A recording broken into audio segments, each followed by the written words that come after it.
Hello, everybody. A while ago, I did a video on YouTube guitarists and what they're doing to the metal scene, and I tacked on a snippet of a song from this band, Inferi, to showcase what is going on when a player presents a playthrough of their music. And it wasn't meant to sideline them with the bandless YouTube guitarist that's now getting endorsements up the ass. But now that the band Inferi has a new record, I should devote the time to actually talk about them in general. And this record, Vile Genesis, has been getting a lot of acclaim as being head and shoulders above a lot of the modern tech death that's coming out right now. I can see a lot of the rationale for that. There is a lot to like about this record. It's definitely not my cup of tea. I mean, obviously, if you watch this channel, you know that I have a strong aversion to this style of modern technical death metal. I don't even know how to. I mean, it's definitely what that genre is now, but I just don't see a lot of death in it. I don't see a lot of confrontation, aggression. I mean, it's chaotic.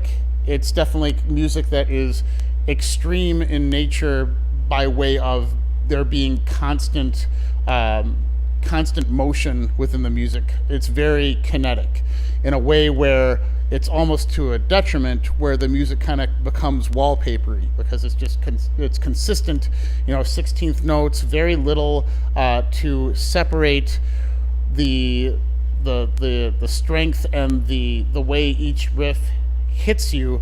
It's all got the same level of impact, and when that happens, the only real way to force a dynamic change is the reliance on the breakdown. And I think that despite the fact that everybody knows that audiences love that kind of shit, it's the cheapest and most effective way when you have consistent music coming at your face to just rush in a staccato passage that will get the Ninja Pit kids to swing their arms around. And that does happen here. It's not nearly as much of a crutch as it is in a lot of modern metal releases, but it's the type of thing where I can tell that they develop so much within their small riffs and microcosm that I would like the idea that when they have to rely on rhythm, that they could still change the notes up in a way where you can have a barbaric rhythmic passage without having it to devolve to the point where it's just one pitch that barely moves around. So it's that type of riff styling where you have there's only a few different types of riffs on the record, even though it's going to be heralded as very progressive. You have, as mentioned before, the staccato passages. You have a lot of that pedal tone type of riff where it's that kind of like reliance on the palm muted lower note to give the higher notes you're reaching up to a little bit of that light and dark value. And when you end up having so many of the songs built on these types of styles, it's very hard to differentiate the songs from each other. And they do a good job at showcasing a few themes for each song that are going to be unique to that song. But the melodic choices that make up these themes are very, very similar to the point where it's still difficult to let them have that timeless value. That being said, there is a lot of care given to the overall flow of the record. There's a lot of care given into the flow of the riffs into each other. There's only a handful of times where I got kind of out of a stupor and being like, what the hell did I just hear that totally felt unnatural? That doesn't really happen here, and that's something that plagues a lot of modern metal. As you know, like, I'm very hard on transitions and whether or not songs actually have structure and flow, and that does have it here.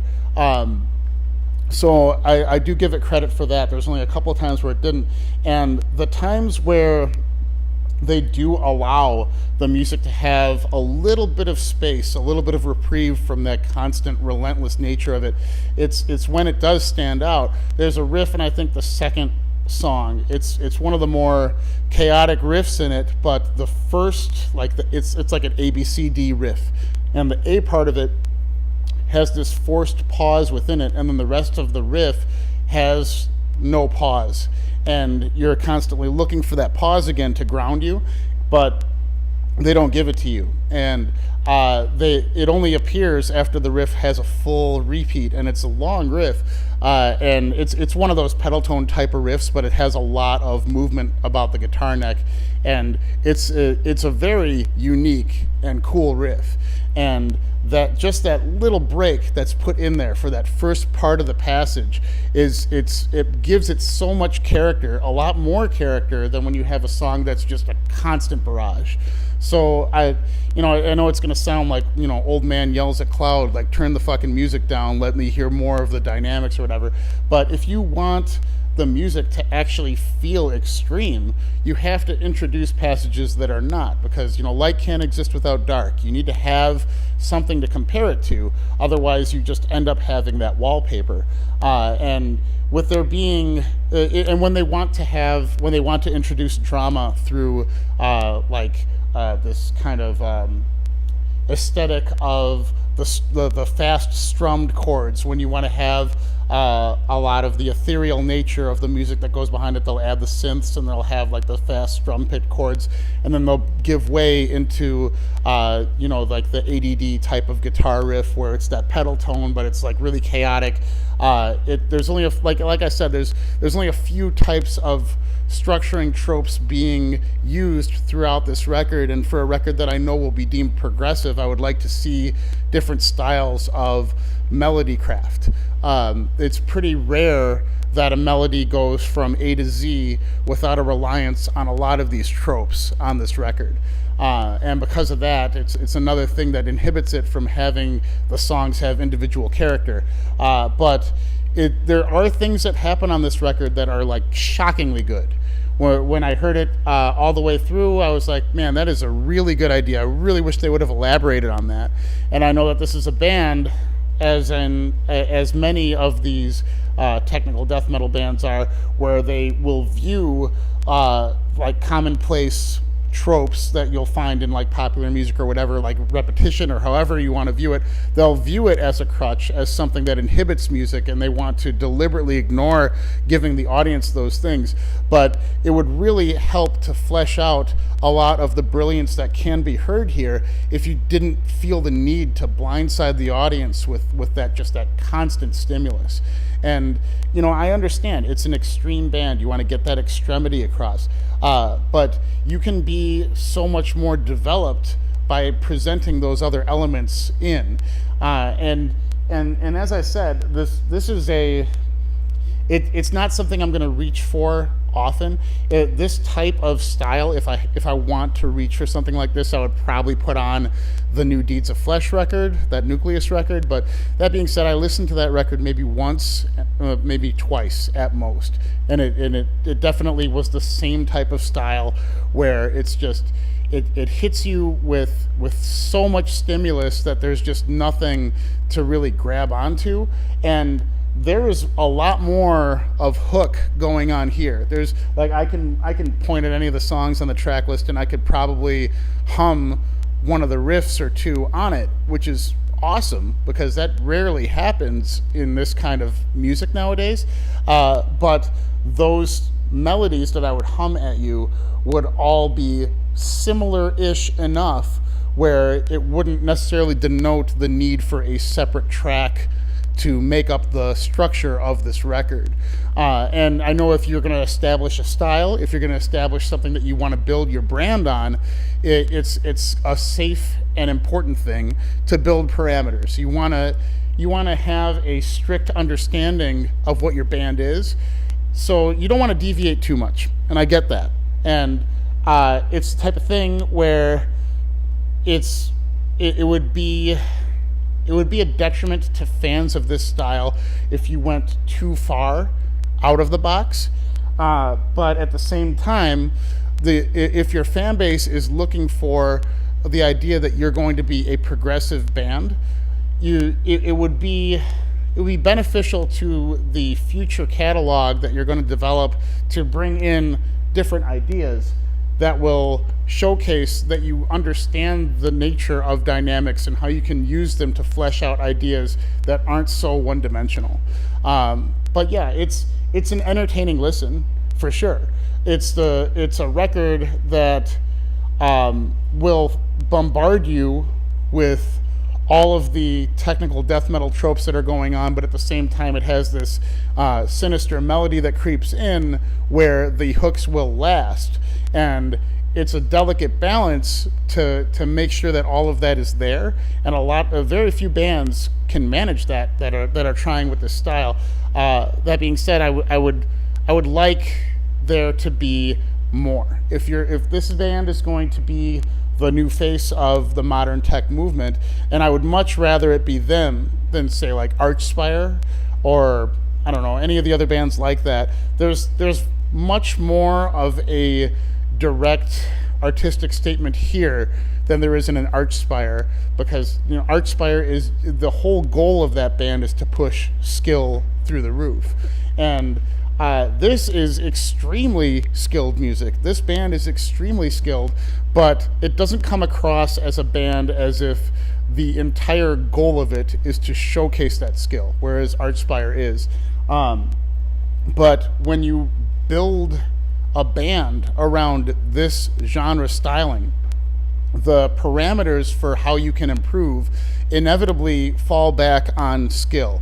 How much better could you get? Very few people are going to flood the band's comment sections and say, how could you get better at songwriting? They're going to request more of the speed and more of the breakdowns and more of the aesthetics that people can latch onto immediately. But very few people are going to be like, I wonder how this band can present something to me that is uniquely theirs. And that's what I want to hear. And we're getting close. Like, I don't know enough about this band's discography to pinpoint how this is different from the rest of the records. But this feels like a band that is established. They know who they are. There's not a lot of steps taken on this record that feel like they're not confident. And that's good, because nothing feels worse than when you're encountering a band that is playing music or just giving you an idea that they are not fully able to pull off. This is a band that seems confident in what they're doing, and that's good. But I do wish that there was more of the band in the product. This is like I've said before, this is a product in the sense that the tropes that you imagine you'll hear when you put this on are going to be there. And there's very few surprises. And if you're going to be a band that's extreme, a band that's progressive, you have to have some of those elements that are going to surprise you. When I hear the solos coming through, I don't want to think, oh, here comes another texture that's just that neoclassical vibe with the same kind of scalar patterns that I've heard every other band use. The solo is a chance for you to be you, to showcase that you are now the player in the band that gets to express yourself. So let me hear you. I don't want to hear tropes. I want to hear you. And I can say that for the rest of the band members here. I really want to hear them. And they're at a point in their career right now. This record, I'm sure, will open even more doors for them. But they're at a point in their career where they could potentially steer where this genre can go. And I know that they have the capacity to bring in elements that aren't quite a box-ticked situation where they need to have X and X and X to belong to this genre, or to maybe get this genre to go somewhere else. Like I've said in many videos, as much as I come across as closed-minded, there are limitless aspects to death metal. And the issue with modern metal is now we've streamlined it to the point where all the bands showcase the same things. This is a band that can showcase songwriting and still bring across all of the things that make them unique to who they are. And I would just like to see more of that in the future. That being said, if you like this style, if you like this kind of modern metal style, this is something you'll be very entertained by. My goal is to not just be entertained by the music I listen to. I want there to be timeless appeal. If I wanted to listen to something like this, I would either pick up the Deeds of Flesh record, as I mentioned. And if I were to look for a medium between like the American death metal style, the Suffocation, Deeds of Flesh style, and like that modern metalcore kind of style, I would probably listen to like maybe Severed Savior. They were kind of one of the first bands of that American brutal death metal style that had that really kinetic music. It didn't sit still, much like this, but it still kept the idea of death in it. And I felt that dread. I felt the anguish in that kind of band. And that's not something I feel here. This is still permanent, like very fixated on the tongue-in-cheek aspect of the death metal trope, the death metal imagery, all of the stuff that you expect to see on their album cover and in their lyrics are all tropes that you expect to see, and it's nothing that's ever going to make you question the life and death scenario that faces all of us. It's going to be entertainment that is going to be slightly edgy for the 45 minutes or so that it runs, but it's not going to make a grandiose statement about life or death or any of that, and it doesn't intend to. But until modern bands kind of bring a little bit more of that in to show you that you can get across a spirit in this death metal medium that will be timeless, because it actually will have elements to a grandiose message, or you can just tick the boxes. And I don't want to come across as if this band has simply ticked the boxes, but those elements are still there, and there's room for more development to come in. So I would like to see that in the future. I think this band has a lot of potential, and from what I can tell, the mastermind behind the project is humble enough to understand that there's ways to improve, and that is a huge step, to know that improvement is possible, and you can use your medium and your gifts and your talents, and there's a lot of talent here, to get a real heartfelt and honest message to your fans, instead of giving the fans a lot of the tropes that they need to feel like this is part of a genre they love. So thank you for listening. I will look forward to the next release. I think that it's going to get better from here. Thank you.